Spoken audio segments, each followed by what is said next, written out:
AITA for not moving from a spot someone wanted to propose on. One of my hobbies is to go hiking and eat a very large meal while sitting down. Basically a picnic for myself. I bring a blanket and anything else I might need for an hour-long experience. This past Monday I was up at a new area I'd never been to. I brought my large meal with me and set up on a very gorgeous area with a great view of the lake. I was about 5 minutes into my ritual when this guy with the camera comes and tells me that a couple was coming up to do a proposal on this very spot and asked me to move.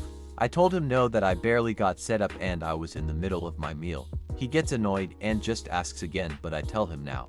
A few minutes later the photographer returns with the guy who was going to propose. The guy proposing asks me this time and I just tell him no, that he can wait. He asks me WTF is wrong with me and I just tell him that I am eating my meal.